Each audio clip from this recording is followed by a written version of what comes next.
ஆசைப்படுறதுல தப்பு இல்லை. ஆனால் அந்த ஆசை தேவைக்கு தகுந்த மாதிரி இருக்கணும். தேவைக்கு மீறிய ஆசைகள் இருக்குது பாருங்கள், அது தேவையில்லை. இந்த கருத்தை வலியுறுத்தது மாதிரி ஒரு கதை உண்டு. தேவேந்திரனுக்கு திடீர்னு வீடு கட்டணும்னு ஒரு ஆசை வந்து தான். வீடுன்னா நாம் கட்டுற மாதிரி இல்லை. தேவேந்திரன் வீடுன்னா சும்மாவா? ஒரு பிரம்மாண்டமான அரண்மனை கட்டணும். அது மாதிரி இந்த 3 லோகத்துலேயும் ஒரு அரண்மனை கிடையாது அப்படின்னு எல்லாரும் சொல்லணும். இது அவனோட ஆசை. உடனே தேவ தச்சரான விஸ்வகர்மாவை கூப்பிட்டான், உத்தரவு போட்டான். விஸ்வகர்மா தன்னுடைய உதவியாளர்களை எல்லாம் கூப்பிட்டு ஒன்றா சேர்த்துக்கிட்டார். படாத பாடுபட்டு ஒரு பெரிய அரண்மனையை கட்டி முடித்தார். கட்டி முடிக்க 1000 வருஷம் ஆச்சு. தேவேந்திரன் வந்து பார்க்குறான். அவனுக்கு திருப்தி ஏற்படலை. என்னுடைய அந்தஸ்துக்கு இது ரொம்ப சாதாரணமான கட்டிடம், இதை விட இன்னும் பெருசாக கட்டு அப்படின்னா. தேவ தச்சர் திணறி போயிட்டார். அவரால் அதுக்கு மேலே எதுவும் செய்ய முடியல. என்ன பண்ணுறதுன்னு யோசனை பண்ணார். நேராக நாரதர் காலில் போய் விழுந்தார். நீங்கள் தான் என்னை இந்த பிரச்சனையிலேருந்து காப்பாற்றணும்னார். நாரதர் யோசனை பண்ணார். சரி, கவலைப்படாதேன்னார். நேராக இந்திரன்கிட்ட போனார். இந்திரன் வந்து நாரதரை பார்த்த உடனே வாங்கன்னு கூட்டிகிட்டு போய் அரண்மனையை காட்டினான். இது மாதிரி ஒரு அரண்மனையை நீங்கள் வேறு எங்கேயாவது பார்த்துருக்குறீங்களா அப்படின்னு ரொம்ப பெருமையாக கேட்டான். நான் பார்த்ததில்லை, ஆனால் என்னை விட வயசில் மூத்தவர் மகரிஷி லோமேசர், அவர் ஒரு வேளை பார்த்துருக்கிறாரோ என்னமோ அப்படின்னார். உடனே அவரை மனசில் நினச்சி தியானம் பண்ணினார். அடுத்த கணம் லோமேசர் அங்கே வந்தார். இடையில் ஒரு சின்ன துண்டு, கையில் ஒரு கமண்டலம், தலையில் ஒரு பாய், அவ்வளவுதான் அவர்கிட்ட இருந்தது. எதுக்காக தலையில் எந்த பாய் அப்படின்னு கேட்டான் இந்திரன். என்ன மாதிரி அற்ப ஆயுள் உள்ள ஒரு ஜீவன் தனியாக வீடு கட்டிக்கிட்டு திண்டாடணுமா? இந்த பாய் தான் ஒரு வீடு மாதிரி எனக்கு நிழல் கொடுக்குது அப்படின்னார் அவர். என்னது, உங்களுக்கு வந்து அவ்வளவு கொஞ்சமான ஆயுளா அப்படின்னு ஆச்சரியத்தோடு கேட்டான் இந்திரன். ஆமாம், இதை பாரு, என்னுடைய மார்பில் ஒரு பொற்காசு அளவுக்கு ரோமம் உதிர்ந்துட்டுது. எப்போ என் உடம்புல உள்ள எல்லா ரோமமும் உதிர்ந்துருமோ அப்போ என்னுடைய ஆயுள் முடியும் அப்படின்னார். எப்போ அந்த ரோமங்கள் பூரா உதிரும்னு கேட்டான் இவன். ஒரு பிரம்மா மறைஞ்சதும் ஒரு ரோமம் உதிரும். என் உடம்புல உள்ள ரோமங்களின் எண்ணிக்கை எவ்வளவோ அவ்வளவு பிரம்மாக்கள் தோன்றி அவங்க ஆயுள் முடியும் பொழுது என் உடம்புல உள்ள ரோமங்கள் பூரா உதிரும் அப்படின்னார். அப்படின்னா ஒரு பிரம்மாவோட ஆயுள் எவ்வளவு காலம்னு கேட்டான். ஒரு பிரம்மாவுக்கு 100 தேவ வருஷம். ஒவ்வொரு தேவ வருஷத்துக்கும் 365 தேவ நாள். ஒவ்வொரு தேவ நாள்லேயும் ஒன்றை மாதிரி 14 இந்திரர்கள் தோன்றி மறைகிறாங்க அப்படின்னு மகரிஷி லோமேசர் சொல்கிறார். இதை கேட்டதும் இந்திரன் ஆடி போயிட்டான். அவ்வளவு ஆயுள் உள்ள இவரே அற்ப ஆயுள்னு சொல்கிறார். நான் என்னுடைய ஆயுளை பெருசாக நினச்சிக்கிட்டு பிரம்மாண்டமான அரண்மனை கட்டணும்னு ஆசைப்படுறேனே அப்படின்னு நினச்சான். எனக்கு வீடு கட்டின வரைக்கும் போதும்னு விட்டான். அதனால் நாமெல்லாம் நம்முடைய தேவைக்கு தகுந்த மாதிரி ஆசைப்படுறது தான் நியாயம். ஆனால் அப்படியே நடந்துக்கிறோம். மனுஷன் வந்து கடவுளையே ஏமாற்றி காசு வாங்கிறதுக்குள்ள ஆசைப்படுறான். ஒருத்தன் கடவுளை நினச்சி தவம் இருந்தான். கடவுள் நேரில் வந்தார். தேவலோகத்தில் ரூபாய்க்கெல்லாம் என்ன மதிப்புன்னு கேட்டான். அங்கெல்லாம் ரூபாய்ங்கிறது உங்கள் பணத்தில் 1 கோடி ரூபாய்க்கு சமம். அதாவது தேவலோகத்தில் 1 ரூபான்னா இங்கே 1 கோடி ரூபா. அது மாதிரி எங்களுக்கு ஒரு நாளுங்கிறது உங்கள் கணக்கில் 1 கோடி வருஷத்துக்கு சமம் அப்படின்னார் கடவுள். அப்படின்னா எனக்கு நீங்கள் அதிகமாக எதுவும் தர வேணாம், உங்கள் கணக்குப்படி ஒரே 1 ரூபா கொடுங்க, அது போதும்னா இவன் ரொம்ப சாமர்த்தியமாக. கடவுள் யோசனை பண்ணார். அது ஒன்றும் கஷ்டம் இல்லை, 1 ரூபா தானே கேட்குற, கொடுத்துட்றேன். ஆனால் இப்போ வரும்பொழுது நான் எடுத்துக்கிட்டு வரல, எங்கள் கணக்குப்படியே 1 நாள் பொறுத்துக்க பணத்தோடு வந்துடுறேன் அப்படின்னு சொல்லிவிட்டு பறந்து போயிட்டார். ஒரு நாள் ஒரு தகப்பனார் தன்னுடைய பிள்ளையை அழைச்சிக்கிட்டு வந்தார். சார், இவன் சரியாக படிக்க மாட்டேங்கிறான், பெரியவங்களை மதிக்க மாட்டேங்கிறான், நீங்கள் கொஞ்ச நாள் இவனுக்கு குருவாக இருந்து நல்ல விஷயங்களை சொல்லி கொடுத்தா தேவையில்லைன்னார். பெரியவங்களையே மதிக்காதவன் எப்படி என்ன மதிக்க போகிறான் அப்படிங்கிறது நமக்கு யோசனை வரும் இல்லையா? வேணாங்க, என்னை விட்டுருங்க அப்படின்னோம். அவர் விட மாட்டேன்னு விட்டார். இல்லைன்னா அவரே சிஷ்யன் ஆகிடுவார் போல இருந்தது. சரி, வேறு வழி இல்லாமல் அந்த பையனையே என்னுடைய சீடை நான் ஏற்றுக்கிட்டு உபதேசமெல்லாம் பண்ண ஆரம்பித்தோம். அதாவது குரு பக்தின்னா அது எப்படி இருக்கணுங்கிறத பற்றி சொல்லி கொடுத்தோம் அவனுக்கு. சதமகர் அப்படின்னு ஒரு குரு இருந்தார். அவருக்கு ஒரு சீடர். அவன் பேர் துளசி சைதன்யன். நைஷ்டிக பிரம்மச்சாரி. தன்னுடைய குருவுக்கு எந்த நேரத்தில் எது தேவைங்கிறத புரிஞ்சுக்கிட்டு சேவை செய்கிறவன். ஆனால் இவனை பற்றி மற்ற சீடர்களுக்கு பொறாமை வந்துட்டுது. இவன் மட்டும் இப்படி இருக்கானேன்னு உடனே குருக்கிட்ட போய் கோல் மூட்டினாங்க.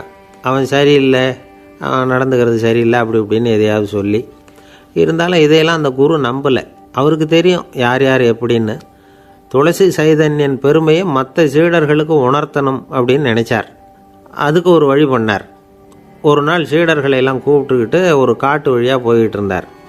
அங்கே ஒரு பெரிய மலை அருவி கொட்டிக்கிட்டு இருந்தது. குரு சீடர்கள் பக்கம் திரும்பினார். இந்த மலையின் மேலே இருந்து அந்த படு பாதாளத்தில் குதிக்கிறதுக்கு உங்களில் யார் தயார் அப்படின்னு கேட்டார்.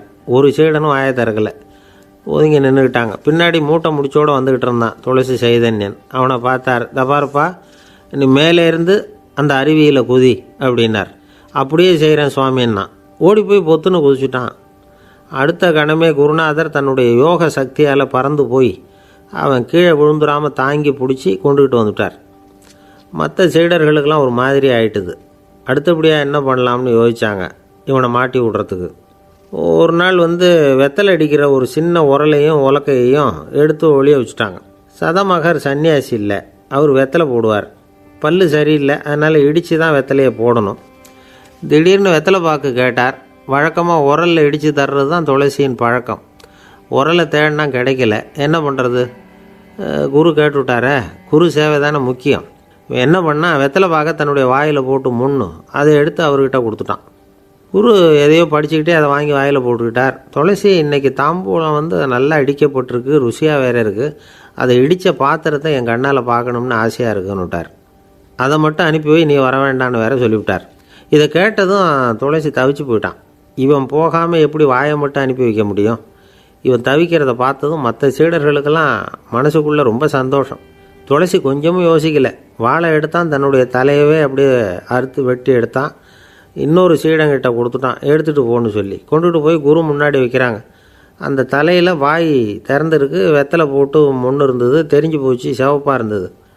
அவனுடைய குரு பக்தியை இப்போ எல்லாரும் ஒத்துக்கிட்டாங்க. அதுக்கப்புறம் குரு சதமகர் தன்னுடைய அற்புத திறமையினால் அந்த தலையை மறுபடியும் ஒட்ட வச்சுட்டார். துளசிக்கு உயிர் வந்துட்டுது. இப்படி ஒரு பெரிய கதை உண்டு. அதாவது துளசி சைதன்யன் அவனுடைய குரு பக்தி எப்படி அப்படின்னு கேட்டோம். ரொம்ப அபாரம் அப்படின்னு அந்த பையன் அடக்கமாக சும்மா விளையாட்டுக்காக தான் அப்படி அவங்ககிட்ட கேட்டோம். ஏன்பா உன்னுடைய குரு பக்தியை என்கிட்ட காட்டுறதுக்கு உன்னோட கழுத்தை நீயே அறுக்கணும்னு நான் சொன்னால் அதை நீ செய்வியா அப்படின்னு கேட்டோம். என்னுடைய கழுத்தை நானே அறுக்க வேண்டிய அவசியம் இல்லை சார் அப்படின்னா அவன். ஏண்டான்னு, அதே காரியத்தை தான் இனிமேல் நீங்கள் தினமும் செய்ய போகிறீங்களே சார் அப்படிங்கிறான். ஒருத்தர் ரொம்பவும் மகிழ்ச்சியாக வந்துக்கிட்டு இருந்தார். என்ன விஷயம்னு விசாரித்தேன். நான் தோற்று போயிட்டேன், அதுதான் மனசுக்கு மகிழ்ச்சியாக இருக்குது அப்படின்னார். எனக்கு இது ரொம்ப ஆச்சரியமாக போச்சு. இந்த உலகத்தில் தோற்று போகிறவங்க யாரும் மகிழ்ச்சியாக இருக்கிறதில்ல. அப்படி இருக்கிறப்ப இவர் இப்படி சொல்கிறாரே, எங்கே தோற்று போனீங்கன்னு கேட்டேன். அதுக்கப்புறம் தான் அவர் விவரமாக சொன்னார். என்னோட 5 வயசு குழந்தையோட நான் விளையாடிக்கிட்டு இருந்தேன். அந்த விளையாட்டில் என் குழந்தை ஜெயிச்சு விட்டுது, நான் தோற்று போயிட்டேன் அப்படின்னார் ரொம்ப உற்சாகமாக. நான் யோசித்து பார்த்தேன். அதாவது நாம் சின்ன குழந்தையாக இருக்கிறப்போ எந்த விளையாட்டில் கலந்துக்கிட்டாலும் அதில் நாம் தான் ஜெயிக்கணும்னு ஒரு வெறி நமக்குள்ளே இருக்கும். நம்மளை எதிர்த்து விளையாடுறவர் நல்லவரா கெட்டவரா, பெரியவரா சின்னவரா அப்படிங்கிறதெல்லாம் முக்கியம் கிடையாது. அவர் தோற்று போகணும், நாம் ஜெயிக்கணும், அதுதான் முக்கியம்.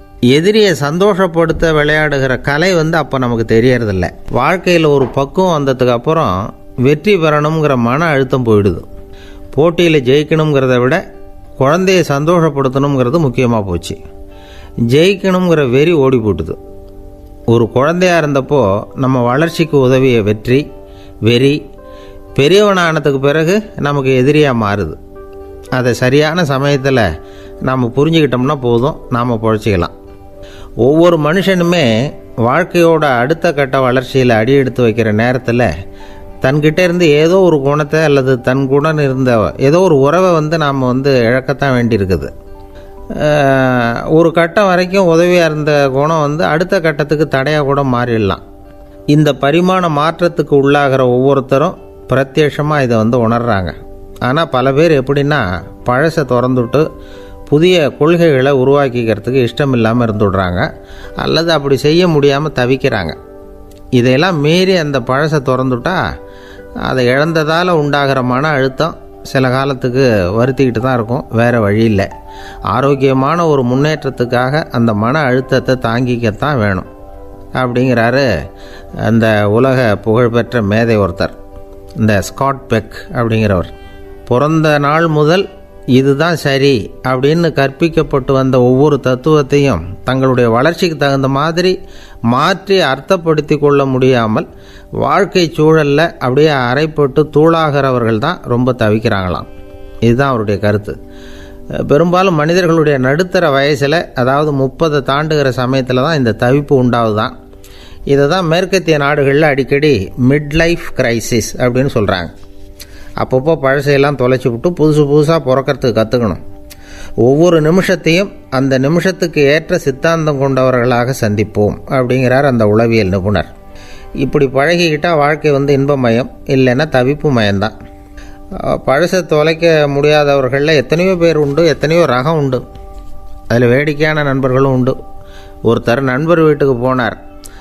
அவர் ஏதோ இனிப்பு பலகாரம் கொடுத்து சாப்பிட சொல்லியிருக்கிறாங்க அவங்க வீட்டில்.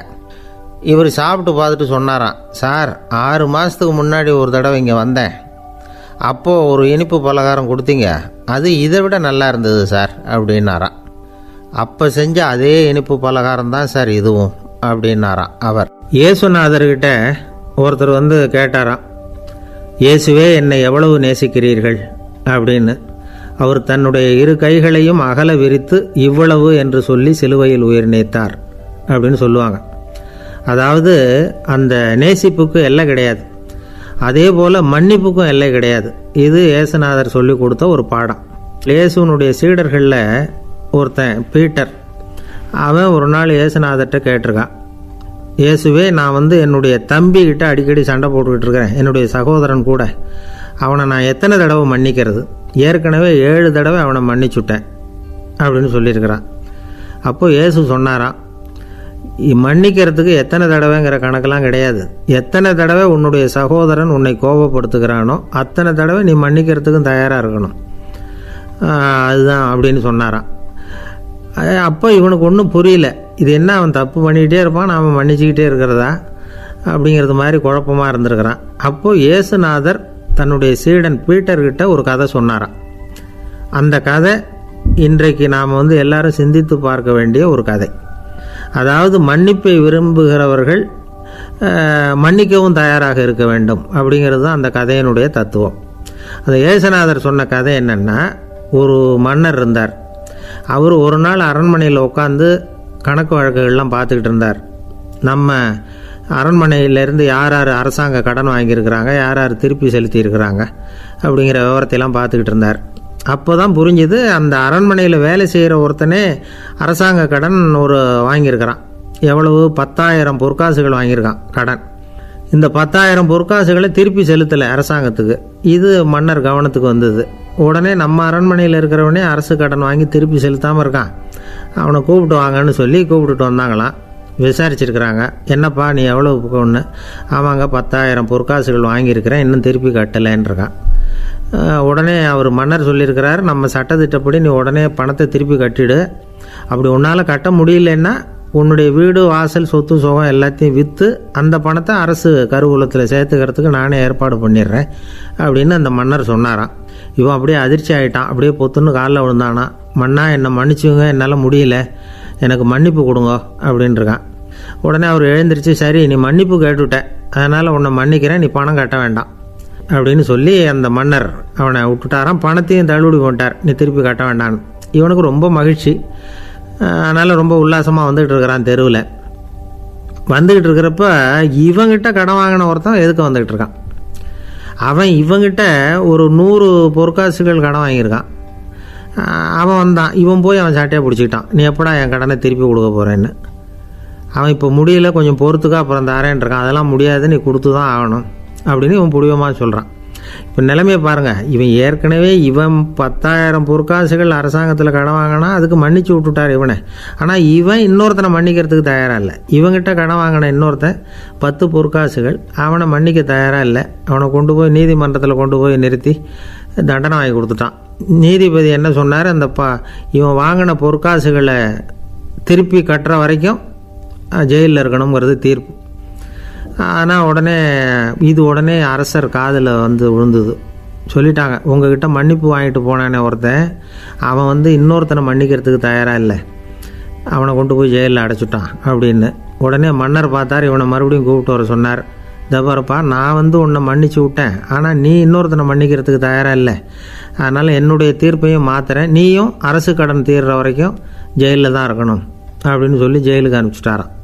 இப்படி ஒரு கதையை இயேசுநாதர் தன்னுடைய சீடருக்கு சொன்னதாக ஒரு வரலாறு.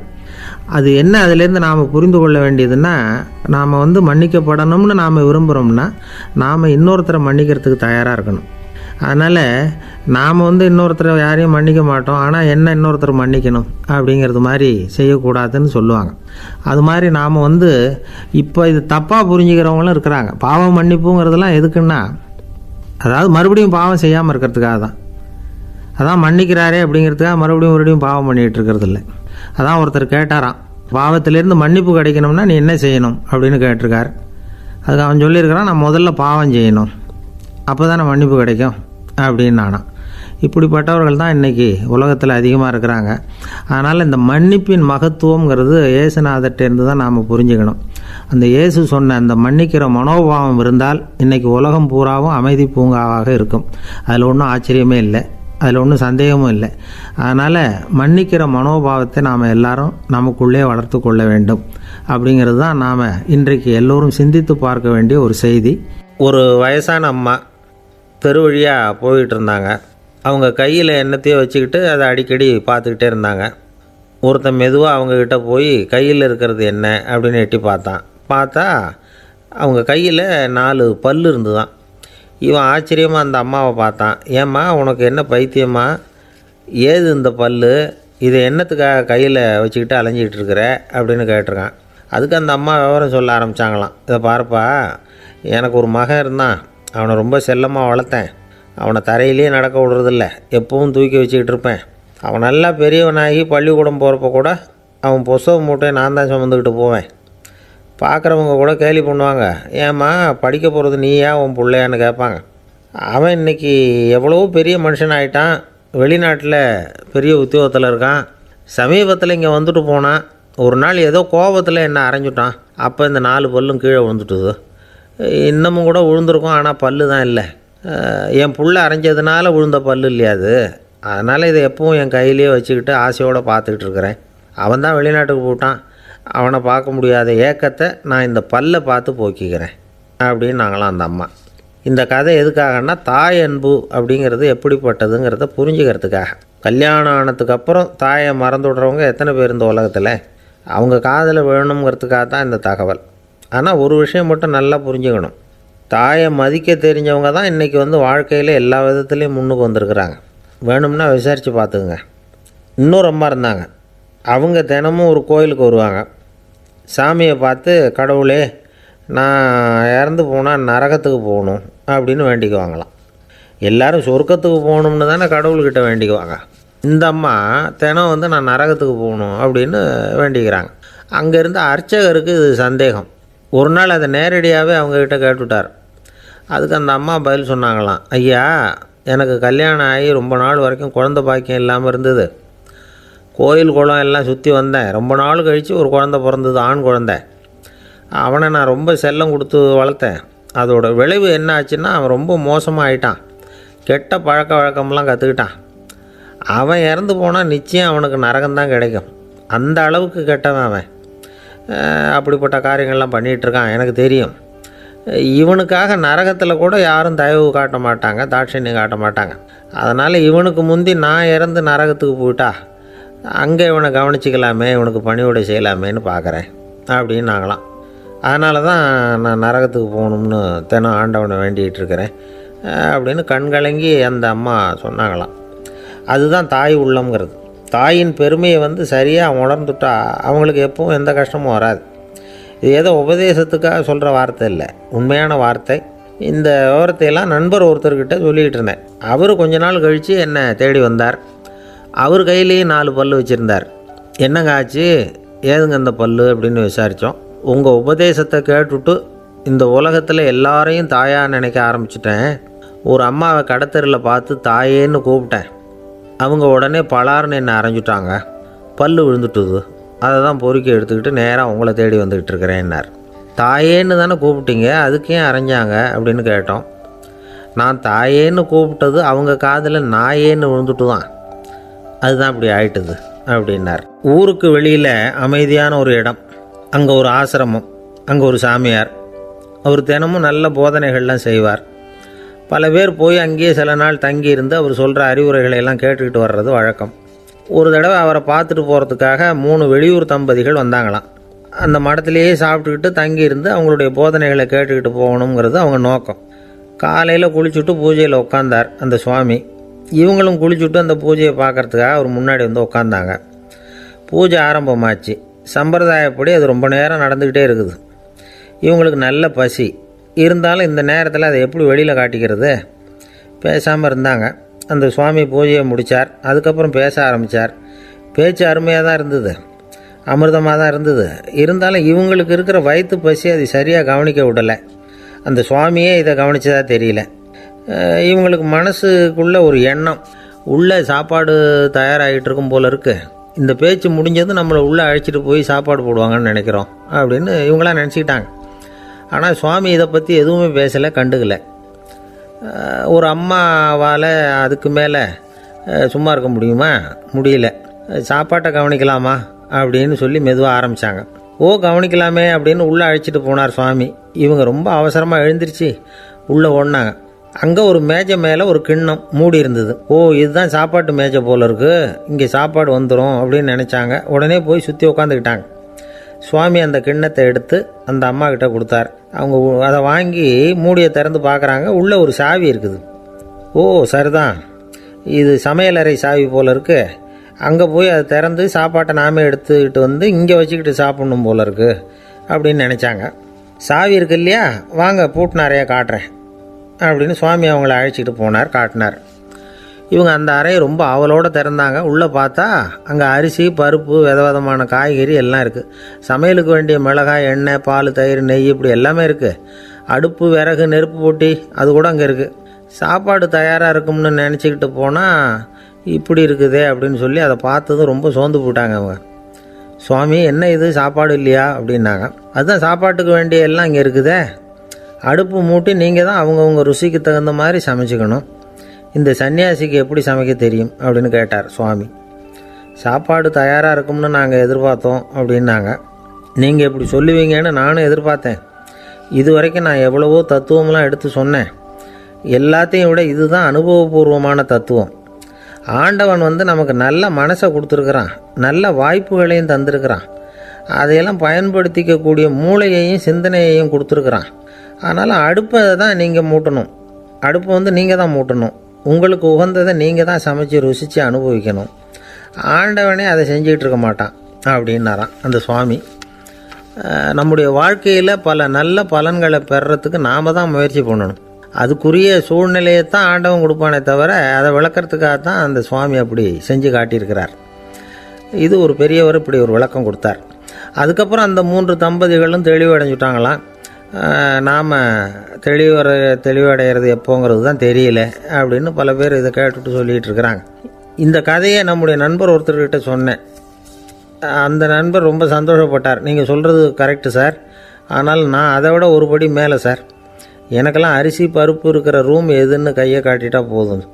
உடனே கிண்ணத்துலேருந்து சாவியை எடுத்து கொடுக்கணுங்கிற அவசியம்லாம் இல்லை எனக்கு. அப்புறம் எப்படி ரூமை திறந்துருவீங்க அப்படின்னு கேட்டேன். பூட்டை உடச்சி திறந்துருவேன், அதுதான் எனக்கு பழக்கம் அப்படிங்கிறார். ஐயா, என்னுடைய நூல் வெளியீட்டு விழாவுக்கு அவசியம் நீங்கள் வரணும் அப்படின்னு கூப்பிட்டார் ஒருத்தர். எப்போ வரணும்னு கேட்டேன். அடுத்த வாரம்னார். சரி, புத்தகம் தயாராகிட்டுதா அப்படின்னேன். நாளைக்கு தான் அச்சிக்க கொடுக்க போகிறேன்னார்.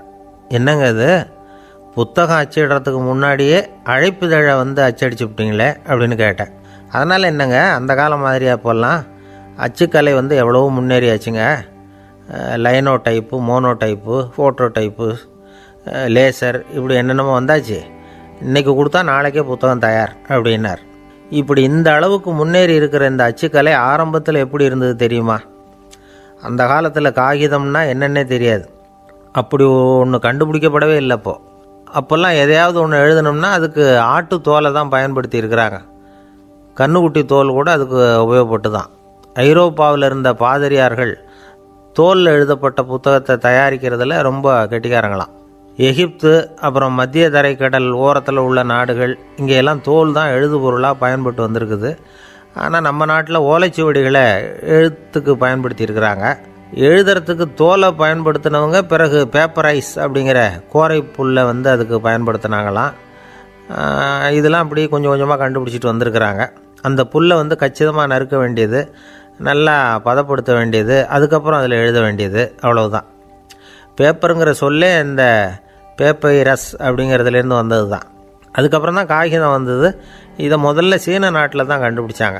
அது வந்த பிறகு அச்சு எந்திரம் கண்டுபிடிக்க வேண்டிய அவசியம் ஏற்பட்டது. அதை கண்டுபிடிச்சவர் ஜெர்மானிய அறிவியல் அறிஞர் ஜான் கூட்டன்பர்க். அச்சுக்கலைக்கு அடித்தளம் அமைச்சவர் அவர் தான். ஜெர்மனியில் மெயின்ஸ் அப்படிங்கிற ஊரில் 1399 பிறந்தார். அவரோட மாமன் ஒருத்தர் உலோக வேலையில் வல்லவர். அவர்கிட்ட அந்த வேலையை கற்றுக்கிட்டார். அதோட வைர கற்களை வந்து பட்டை தீட்டுறதுலேயும் ரொம்ப தேர்ச்சி பெற்றிருந்தார். இளம் வயசுலேயே சும்மா இருக்க மாட்டாராம். எதை செஞ்சாலும் அதை திறமையாக செய்வாராம். அவர் தான் முதல்ல மர அச்சு எழுத்துக்களை உருவாக்கினார். அது மேலே மை தடவி பிரதிகள் எடுத்தார். அதுக்கப்புறம் உலோக எழுத்துக்கள், முதல்ல காரியம், அப்புறம் இரும்பு, அப்புறம் கலப்பு உலோகம், பிறகு அச்சடிக்கிறதுக்கு எந்திரம் ஒன்றையும் உருவாக்கினார். முதல்ல பைபிள் அச்சடித்தார். 1468 அவர் இறந்து போனார். 16ஆம் நூற்றாண்டில் மேலை நாடுகளிலிருந்து மர எழுத்துக்களை கொண்டுக்கிட்டு வந்து தமிழ்நாட்டில் கிறிஸ்தவ நூல்களை அச்சிட்டாங்க. அப்போல்லாம் வந்து அச்சகங்கள் வந்து போதிய அளவுக்கு இங்கே இல்லை. அதுக்கு என்ன காரணம்னா, இந்தியர்கள் வந்து அச்சகங்களை நடத்தக்கூடாது அப்படின்னு சட்டம். 1835 வரைக்கும் அந்த சட்டம் வந்து நடைமுறையில் இருந்தது. இந்த நிலைமையில் அங்கேயும் இங்கேயுமா 1-2 அச்சகங்கள் ஆரம்பமாச்சு. 1713 தரங்கம்பாடியில் லூத்தரன் மிஷன் அச்சகம், அதே ஆண்டில் சென்னையில் SPCK அச்சகம். இது ரெண்டும் தான் இந்தியாவில் முதல்ல தொடங்கப்பட்ட அச்சகங்கள்.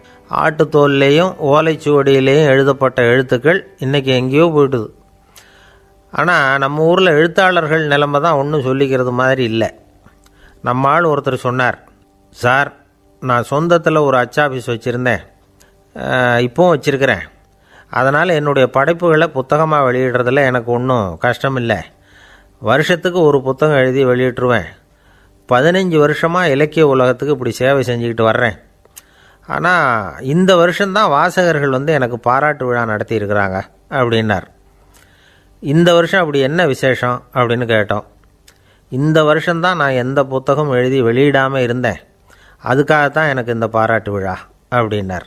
ஒரு நண்பர் இருக்கார். எப்போ பார்த்தாலும் கையில் ஒரு புத்தகம் இருக்கும். புத்தகம் இல்லாமல் எங்கேயும் புறப்பட மாட்டார். எதுக்காக இப்படி எடுத்துகிட்டு போகிறீங்க அப்படின்னு கேட்டால், எனக்கு இது ஒரு நல்ல நண்பன் மாதிரி. இந்த காலத்தில் எங்கே போனாலும் காத்திருக்க வேண்டியிருக்கு. அது மாதிரி சமயத்தில் நான் வந்து நண்பன் கூட பேசிக்கிட்டு இருப்பேன் அப்படிம்பாரான். ஒருத்தர் ஒரு பெரிய அரச பதவியில் இருந்தார். அவர் பதவியிலேருந்து இறங்க வேண்டிய சூழ்நிலை. அரசு கொடுத்துருந்த வீட்டை விட்டுட்டு வெளியில் வர்றார். வரும்பொழுது 2 கையிலையும் 2 பெட்டியை எடுத்துகிட்டு வந்தாராம். சார், உங்களுடைய உடைமைகள் அப்படின்னு கேட்குறாங்க அங்கே இருந்த ஊழியர்கள். இவர் தன்னுடைய கையில் இருக்கிற பெட்டியை காட்டி, இதுதான் என்னுடைய சொத்து அப்படின்னாராம். ஒரு பெட்டியில் அவருடைய உடைகள், இன்னொரு பெட்டியில் அவர் விரும்பி படிக்கிற புத்தகங்கள். அவ்வளவுதான். இதுதான் இருந்துதான். புத்தகம் படிக்கிறது வந்து மனசுக்கு நல்லதுங்கிறது நமக்கு தெரியும். புத்தக வாசிப்பு வந்து உடம்புக்கும் நல்லதுங்கிறாங்க. அது நமக்கு ஆச்சரியமாக தான் இருக்குது. ஒரு நபர் ஒரு வருஷத்தில் சராசரியாக 2000 பக்கங்களை படிச்சிருக்கணுமா, யுனெஸ்கோ பரிந்துரை. ஆனால் நம்ம நாட்டில் நாம் சராசரியாக படிக்கிறது 32 பக்கங்கள். அவ்வளவுதான். இவ்வளவுக்கு நம்ம நாட்டில் 6000க்கும் மேற்பட்ட நாளேடுகள், 2000க்கும் மேற்பட்ட இதழ்கள், மலர்கள், இவ்வளவு இருந்தும் சரியாக வரல. இந்த உலகத்தில் முதல் நூலகம் எங்கே எப்போ ஆரம்பமாச்சு தெரியுமா?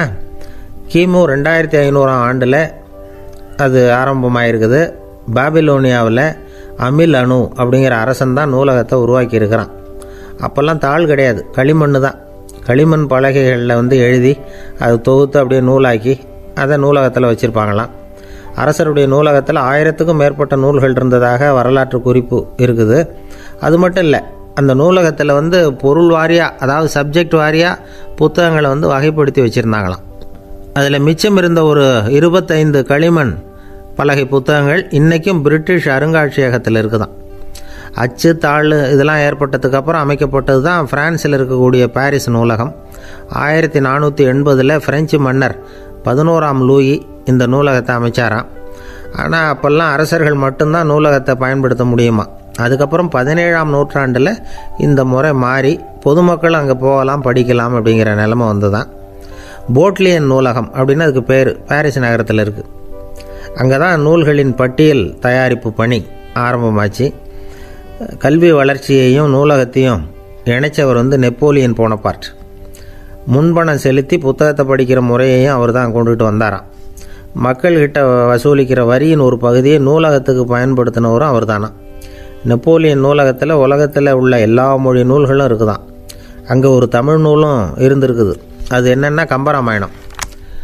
சோவியத் யூனியனுக்கு படையெடுத்து போனப்போ அங்கேருந்து லட்சக்கணக்கான புத்தகங்களை இந்த பனிச்சறுக்கு வாகனங்கள் இருக்குல்ல, அதில் கொண்டுகிட்டு வந்ததாக வரலாறு.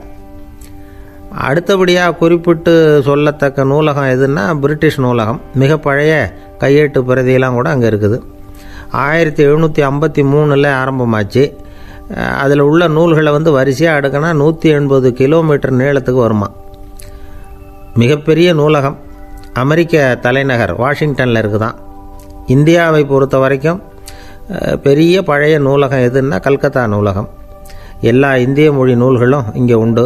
மகாகவி பாரதியார் நடத்தின இந்தியாங்கிற இதழின் எல்லா பிரதிகளும் அங்கே பாதுகாப்பாக இருக்குது. படிக்கும் பழக்கம் வந்து இங்கே வளர வேண்டியிருக்குது. ஒருத்தர்கிட்ட ஒரு புஸ்தகத்தை கொடுத்து விமர்சனம் எழுத சொல்லியிருந்தாங்க. கொஞ்ச நாள் கழித்து அவரை போய் பார்த்து, என்னங்க புஸ்தகத்தை படித்து பார்த்தீங்களா அப்படின்னு கேட்டாங்களாம். இதுக்கு அவர் சொல்லியிருக்கிறார், இன்னும் நான் படித்து பார்க்கலிங்க, இப்போ தானே விமர்சனமே எழுதி முடிச்சிருக்கிறேன், இனிமேல் தான் படிக்கணும் அப்படின்னாராம். ஒருத்தர் அவசரமாக போய்கிட்டு இருந்தார். எங்கே போய்கிட்டு இருக்கீங்க அப்படின்னு கேட்டார் ஒரு பெரியவர். கடைக்கு போகிறேன் சார், சாமான் வாங்கிறதுக்கு அப்படின்னார். அங்கே போகிறதுக்கு முன்னாடி தெரிஞ்சிக்க வேண்டியதெல்லாம் தெரிஞ்சுக்கிட்டீங்களா அப்படின்னு கேட்டார் பெரியவர். கடைக்கு போய் காசை கொடுத்து ஒரு பொருளை வாங்கிட்டு வரப்போகிறோம், இதில் தெரிஞ்சிக்க வேண்டியது என்ன இருக்குது அப்படின்னார் அலட்சியமாக. இப்போ அந்த பெரியவர் பேச ஆரம்பித்தார். இந்த உலகத்தில் எந்த ஒரு செயலில் இறங்குறப்போவும் நாம் நல்லா ஆலோசனை பண்ண வேண்டிய விஷயம் 5 அப்படின்னார். உதாரணமாக, ஒருத்தன் கடைக்கு போய் ஏதோ ஒரு பொருளை வாங்கிட்டு வர போகிறான்னு வச்சுக்கங்களேன். அப்போ கூட அவன் வந்து 5 விஷயங்களை பற்றி தெரிஞ்சுக்க வேண்டியிருக்குது அப்படிங்கிறார் அவர். முதல்ல அந்த பொருள் எப்படிப்பட்டது அப்படிங்கிறத தெரிஞ்சுக்கணும். ரெண்டாவதாக தன்னை பற்றியும் தெரிஞ்சுக்கணும். அப்போ தான் அந்த பொருள் தனக்கு தேவையா இல்லையா அப்படிங்கிறத புரிஞ்சுக்க முடியும். மூணாவதாக தெரிஞ்சுக்க வேண்டியது ஒன்று இருக்குது. அது என்னென்னா, அந்த பொருளை அடையிறதுக்கு வழி என்ன அப்படிங்கிறத தெரிஞ்சுக்கணும். அதாவது எவ்வளவு பணம் கொடுத்தா அது கிடைக்கும், இது மாதிரியான விஷயங்கள். நாலாவதாக அந்த பொருளை அடையிறது மூலமாக நாம் அடையக்கூடிய பயன் என்ன அப்படிங்கிறதையும் உணரணும். அஞ்சாவது, அந்த பொருளை அடையிறதுல இருக்கக்கூடிய தடை எது அப்படிங்கிறதையும் நாம் தெரிஞ்சுக்கணும். பெரியவர் பேசுகிறது ஏதோ தத்துவம் மாதிரி தெரியுது இல்லையா? தத்துவம்தான். அதாவது இப்படி உலகியல் வாழ்க்கையில் சின்ன சின்ன விஷயங்கள்லேயே நாம் 5 விஷயங்களை தெரிஞ்சுக்க வேண்டியிருக்குது. அது ரொம்ப அவசியமாக இருக்குது. பேரின்ப நிலைன்னு சொல்கிறாங்கள்ல, அது மாதிரி பெரிய சமாச்சாரங்கள்லேயும் இந்த 5 விஷயங்களை நாம் தெரிஞ்சுக்க வேண்டியிருக்குது. அதுக்கு பேர் என்னன்னா அர்த்த பஞ்சகம். வைணவ சமயத்தில் அர்த்த பஞ்சகம்ங்கிறது ரொம்ப பெரிய விஷயம். கடைக்கு போகிறது மாதிரி கடவுளை பார்க்க போகிறப்பவும் நாம் 5 விஷயங்களை தெரிஞ்சுக்கணுமா. முதல்ல பரம்பொருள் அப்படிங்கிறது என்ன, அதோட தன்மைகள் என்ன, இதை தெரிஞ்சுக்கணும். இதுக்கு பேர் என்னென்னா பரமாத்ம ஸ்வரூபம் அப்படின்னு பேர். ரெண்டாவது, நாம் யார், நம்மோட தன்மை என்ன அப்படிங்கிறத தெரிஞ்சுக்கணும். நான் யாருன்னு எனக்கே தெரியலங்கிறப்போ இதை நான் சொல்கிறேன்னு இது என்னுடையதுன்னு சொல்கிறது தப்பு தானே. அப்புறம் மூணாவது விஷயம், பரம்பொருளை நாம் அடையிறதுக்கு வழி எது, இதை தெரிஞ்சுக்கணும்.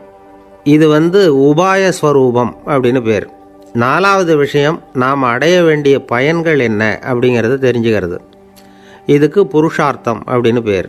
அஞ்சாவது, அந்த பயனை அடைய விடாமல் தடுக்கிற தடைகள் யாவை அப்படிங்கிறத தெரிஞ்சுக்கிறது. இது விரோதி ஸ்வரூபம். இதைத்தான் தடையியல் அப்படின்னு சொல்கிறாங்க. அதாவது பரமாத்மாவை பற்றிய அறிவு, ஜீவாத்மாவை பற்றிய அறிவு, உபாயம் பற்றிய அறிவு, புருஷார்த்தம் பற்றிய அறிவு, இந்த 4 அறிவுக்கும் எதிரடையாக, அதாவது அதையெல்லாம் தப்பாக புரிஞ்சுக்கிறதால உண்டாகக்கூடிய அறிவு விரோதி ஸ்வரூபம். என்ன இது தகவலில் ஏதாவது கதை சொல்லுவீங்கன்னு பார்த்தா ஏதோ தத்துவம் பேசிகிட்டு இருக்கிறீங்களே அப்படின்னு நினைக்கலாம். இதுவும் தெரிஞ்சிக்க வேண்டிய ஒரு பெரிய விஷயந்தான். காதில் போட்டு வச்சா எப்போவாவது உபயோகப்படும். என்னுடைய நண்பர் ஒருத்தர் ஒரு நாள் என்கிட்ட சொன்னார், சார் அடுத்த மாதம் தஞ்சாவூரில் ஒரு கல்யாணம், போகிறதா வேண்டாமா அப்படின்னு ஒரே குழப்பமாக இருக்குது அப்படின்னார். நான் உடனே இந்த அர்த்த பஞ்சக உபதேசம் பண்ண ஆரம்பித்தேன். அவர் எல்லாத்தையும் பொறுமையாக கேட்டுவிட்டு, சரி சார் நான் போகிறதுன்னு முடிவு பண்ணிவிட்டேன்னார். எப்படி இந்த முடிவுக்கு வந்தீங்க அப்படின்னு கேட்டேன். அவர் சொன்னார், சார் அந்த 2வது பாயிண்ட் ஒன்று சொன்னீங்களே, அதை புரிஞ்சுக்கிட்டதுக்கு அப்புறம்தான் இந்த முடிவுக்கு வந்தேன் அப்படின்னார். என்ன 2வது பாயிண்ட்டுன்னு? அதாவது தன்னை பற்றி புரிஞ்சுக்கணும் அப்படின்னு சொன்னீங்க. உடனே என்னை பற்றி புரிஞ்சுக்கிட்டேன், நான் யாருங்கிறது எனக்கு தெரிஞ்சுது, உடனே போகிறது தான் நல்லதுன்னு முடிவு பண்ணிவிட்டேன்னார். நீங்கள் யாருன்னு கேட்டேன். நான் தான் சார் அந்த கல்யாணத்தில் தாலி கட்ட வேண்டிய மாப்பிள்ளை அப்படின்னார். அந்த காலத்தில் அண்ணாமலை ரெட்டியார்னு ஒருத்தர் இருந்தார். அவர் வெங்கனூர் அப்படிங்கிற கிராமத்தில் இருந்தார். அங்கேருந்து விருத்தாசலம் கோவிலுக்கு தவறாமல் போயிட்டு வந்துக்கிட்டு இருந்தார். இடையில் வெள்ளாறு, அதில் ஒரு சமயம் வெள்ளம் வந்துட்டுது. இவரால் போக முடியல. அதோட விளைவு வெங்கனூர்லேயே ஒரு கோவில் கட்டணும் அப்படின்னு முடிவு பண்ணார், சிவாலயம். அந்த சமயத்தில் வடநாட்டில் பஞ்சம். அதனால் அங்கே இருந்த பல சிற்பிகள் தென்னாட்டை நோக்கி வர ஆரம்பித்தாங்க. அவங்க வெங்கனூர் வழியாக வர்றது தெரிஞ்சதும் இவர் போய் பார்த்தார். இங்கே ஒரு கோவில் கட்டணும், அதுக்கு நீங்கள் உதவணும்னார். பஞ்ச காலத்தில் இப்படி ஒரு வாய்ப்பு கிடைச்சதில் அவங்களுக்கும் ரொம்ப மகிழ்ச்சி. உற்சாகத்தோடு ஒத்துக்கிட்டாங்க. ஆலய திருப்பணி ஆரம்பமாச்சு. அவங்களுக்கு வேண்டிய எல்லா வசதிகளையும் இவர் செஞ்சு கொடுத்தார். அவங்களுக்கு எந்த குறையும் இல்லாமல் பார்த்துக்கிட்டார். அது மட்டும் இல்லை, ஒவ்வொரு நாளும் அங்கே வருவார். உங்களுக்கு என்ன வேணும் எது வேணும்னு கேட்பார். ஏதாவது குறை இருந்தால் சொல்லுவாங்க, உடனே தீர்த்து வைப்பார். இவரும் கேட்பார், எந்த குறையாக இருந்தாலும் என்கிட்ட சொல்லுங்க அப்படின்னு சொல்லுவார். அதை தவிர இவராகவே கவனித்தும் அவங்களுக்கு என்னென்ன தேவைங்கிறத கண்டுபிடிச்சி அதையெல்லாம் கொடுத்துக்கிட்டு இருப்பார். என்ன தேவைன்னாலும் அதை நிறைவேற்றி வச்சுருவார். அந்த சிற்பிகளின் தலைவன் ஒருத்தன், அந்த ஆளுக்கு வெத்தலை பாக்கு போடுறது பழக்கம்.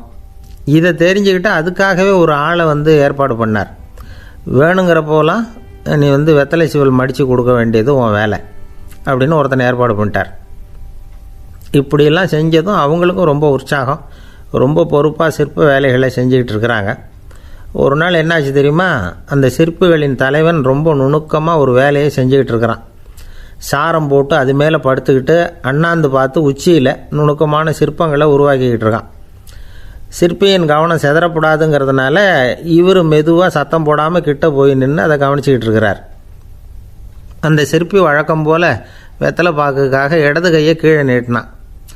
அந்த சமயம் பார்த்து அவருக்கு தாம்பூலம் கொடுக்குறவன் அங்கே இல்லை, எங்கேயோ போயிருக்கிறான். அண்ணாமலை ரெட்டியார் என்ன பண்ணார் தெரியுமா? தனக்காக கொடுக்கப்பட்ட தாம்பூலத்தை வாங்கி சிற்பியின் கையில் கொடுக்குறார். அவன் வாங்கி போட்டுக்கிட்டான். இது என்ன இன்னைக்கு வெத்தலை சீவல் வேறு மாதிரி இருக்குது, வாசனை தாம்பூலமாக இருக்குது அப்படின்னு யோசனை பண்ணிவிட்டு கீழே திரும்பி பார்க்குறார். பார்த்தா ரெட்டியார் மறுபடியும் சிற்பி கை நீட்டும் பொழுது கொடுக்கறதுக்காக தாம்பூலத்தை மடித்து வாங்கி வச்சுக்கிட்டு தயாராக நிற்கிறார்.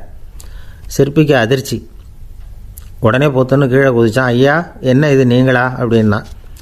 இவர் சொன்னார், நான் ஒன்றும் தப்பு பண்ணலையே, உன்னுடைய கை புண்ணியம் செஞ்ச கை, கோயில் கட்டுற கை, அந்த கைக்கு தாம்பூலம் கொடுக்கறதுல என்ன தப்பு அப்படின்னாராம். ஏற்கனவே பஞ்சத்தில் அடிபட்டு வந்த எங்களை நீங்கள் ஆதரித்ததே பெரிய விஷயம். இந்த செயல் என்னை ஒரு பெரிய கடனாளி ஆக்கிவிட்டுது. ஐயா எங்களுக்கு உணவு உடை இதை மட்டும் நீங்கள் கொடுத்தா போதும், ஊதியம்னு எதுவும் வாங்க மாட்டோம் அப்படின்னு நானும். அந்த சிற்பி எவ்வளவோ வற்புறுத்தியும் எதுவும் வாங்கிக்கலையாம். இந்த செய்தியை தமிழ் தாத்தா டாக்டர் ஊவேசா சொல்லியிருக்கிறார். அந்த காலத்தில் எப்படிப்பட்டவங்கள்லாம் வாழ்ந்துருக்கிறாங்க பாருங்கள். இந்த காலத்தில் ஒருத்தர் கோவில் கட்டினார், வேலை செய்கிற எல்லாருக்கும் சாப்பாடு போடுவார். சிற்ப வேலை செஞ்சுட்டு சாப்பிட வர்ற ஒவ்வொருத்தர் கையையும் அன்பாக பிடிச்சி முத்தம் கொடுத்து உள்ளே அனுப்புவார். அந்த கைகளுக்கு நீங்கள் கொடுக்குற மரியாதையாது அப்படின்னு கேட்டாங்க. அடா அது இல்லைங்க, ஏற்கனவே முதல் பந்தியில் சாப்பிட வந்தவன் மறுபடியும் வர்றானான்னு கண்டுபிடிக்கிறதுக்காக கையை பிடிச்சி மோந்து பார்க்குறேன் அப்படின்னாராம் அவர். பிரம்மத்தை அறிந்தவன் பிரம்மமாகறான் அப்படின்னு ஒரு பெரியவர் பேசினார் ஒரு கோவிலில். தைத்திரிய உபனிஷத்து அப்படி சொல்லுதான். இதை கேட்கும் பொழுது நமக்கு ஒரு சந்தேகம் வரும். அது எப்படி? பிரம்மத்தை அறிந்தவன் பிரம்மம் ஆகிறான்னா, சிங்கத்தை அறிந்தவன் சிங்கம் ஆகிறானா, தோசையை அறிந்தவன் தோசை ஆகிறானா? இப்படிப்பட்ட சந்தேகம் நமக்கு வர்றதில் ஒன்றும் ஆச்சரியம் இல்லை. இது இயற்கை. இதுக்கும் அந்த பெரியவரே பதில் சொல்கிறார். சிங்கம் வேற, நாம் வேற. அதனால் சிங்கத்தை அறிந்தவன் சிங்கமாக மாட்டான். ஆனால் பிரம்மம் வேறு, நாம் வேறு இல்லை. அதனால் பிரம்மத்தை அறிந்தவன் பிரம்மமாகறான் அப்படிங்கிறது அவரோட விளக்கம். மனிதன் அவன்தான் தான் பிரம்மங்கிறது தெரியாதனால தான் அதை வேறு எங்கேயோ தேடிகிட்டு இருக்கிறான். கடைசியில் அது தான் தாங்கிறது புரிஞ்சுக்கிற பொழுது அவன் பிரம்மம் ஆகிடுறான். இதை விளக்கிறதுக்கு ஒரு உபநிஷத்து கதையே இருக்குது. நமக்கு தெரிஞ்ச கதை தான், ஆனால் அதை வேறு விதமான அர்த்தத்தில் விளையாட்டாக சொல்லிகிட்டு இருக்கிறோம். ஒரு சமயம் ஒரு 10 நண்பர்கள் ஒரு காட்டு வழியாக போய்கிட்டு இருக்கிறாங்க. குறுக்க ஒரு நதி, அதை கடந்து அடுத்த பக்கம் போகணும். எல்லோரும் ஒரு வழியாக கடந்து அடுத்த கரைக்கு போய் சேர்ந்துட்டாங்க. அங்கே போய் சேர்ந்ததுக்கப்புறம் எல்லோரும் பத்திரமா வந்து சேர்ந்துட்டோமா அப்படின்னு தெரிஞ்சுக்கிறதுக்காக எண்ணி பார்க்குறான் அந்த கூட்டத்து தலைவன். அவங்க மொத்தம் 10 பேர். ஆனால் இவன் எண்ணி பார்க்குறப்போ 9 தான் வருது. ஏன்னா அவன் தன்னை விட்டுவிட்டான். எதிரில் நிற்கிறவங்கள மட்டுமே எண்ணுறான். ஐயோ 10வது ஆள் எங்கேங்கிறான், பதறான். சரி நீ இரு, நான் எண்ணி பார்க்குறேன்னு சொல்லிவிட்டு இன்னொருத்தன் வந்து எண்ணுறான். அவனும் தன்னை விட்டுட்டு எண்ணுறான். 9 தான் வருது. எல்லோரும் கொய்யோ முறையோன்னு கத்த ஆரம்பிச்சிட்டாங்க.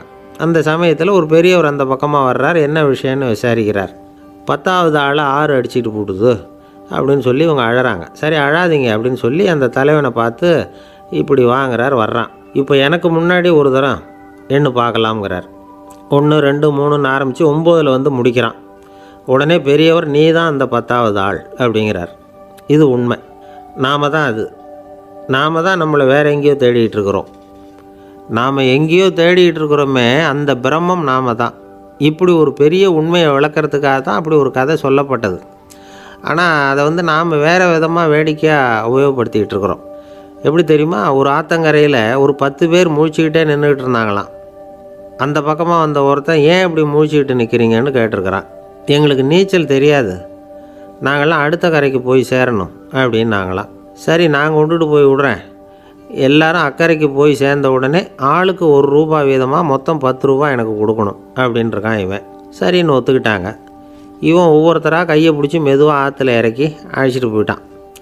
9 பேரை கரை சேர்த்துட்டான். 10வது ஆள் பாதி ஆற்றுல போயிட்டு இருக்கிறப்போ திடீர்னு வெள்ளம் வந்துட்டுது. புடி நழுவி போச்சு. கையை விட்டுட்டான்.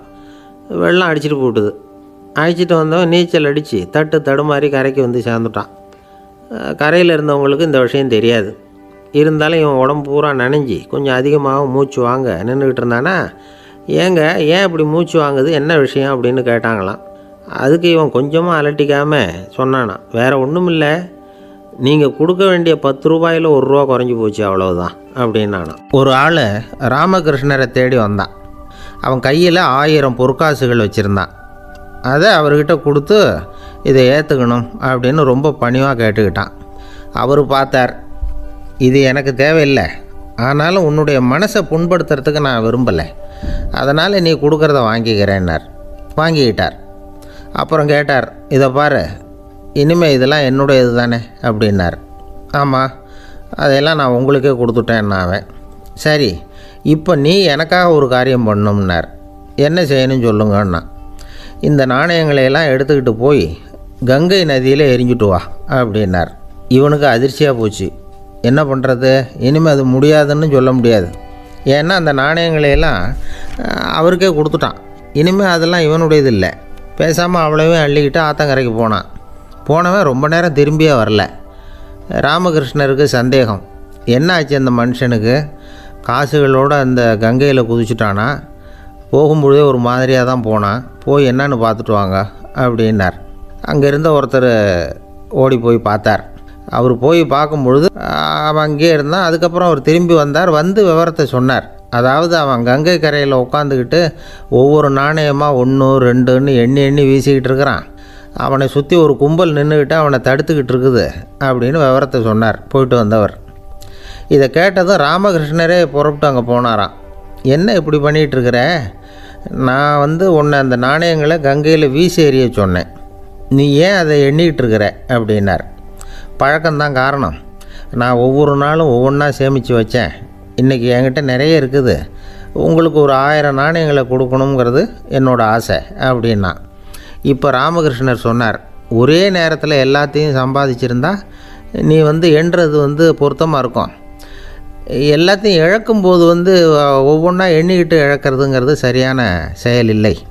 அதனால் ஒரே தடவையாக எல்லாத்தையும் தூக்கி எறிஞ்சிடும் அப்படின்னார். இது இழப்பது அப்படிங்கிற ஒரு உயர்ந்த நிலை. இதை நாம் யதார்த்த வாழ்க்கையில் சம்மந்தப்படுத்தி பார்த்து குழப்பிக்கிட்டு இருக்கக்கூடாது. இழக்கிறேன்னு சொல்லிக்கிட்டு இருக்கிற காசையெல்லாம் ஆற்றுலையும் குளத்துலையும் கொண்டு போய் எறிஞ்சிட்டு வாங்க அப்படின்னு உபதேசம் பண்ணுறதாக யாரும் நினச்சிடக்கூடாது. இதில் நாம் புரிஞ்சிக்க வேண்டியது என்னென்னா, எதையாவது ஒன்றை இன்னொருத்தருக்கு கொடுக்கணும் அப்படின்னு விருப்பப்பட்டால் அதை மனப்பூர்வமாக கொடுத்துட்டு அதையே நினச்சிக்கிட்டு இருக்கக்கூடாது. நம்மால் ஒருத்தர் ஒரு 100 ரூபா நோட்டை தன்னுடைய நண்பர் ஒருத்தர்கிட்ட கொடுத்து, இது உனக்கு தான் வச்சுக்கோ அப்படின்னார். அவர் பார்த்தார், இது இனிமேல் எனக்கு தானே சொந்தம் அப்படின்னார். ஆமான்னார் அவர். அப்படின்னா எனக்காக நீ ஒரு உதவி செய்யணும்னார். சொல்லுங்கள் செய்கிறேன்னார் அவர். இந்த 100 ரூபா நோட்டை தீ வச்சு கொளுத்தி விடுன்னார். இவர் அதிர்ச்சியாகி அவரை பார்த்தார். இப்போ அவர் சொன்னார், நீ எனக்கு அன்பாக கொடுத்தது இது,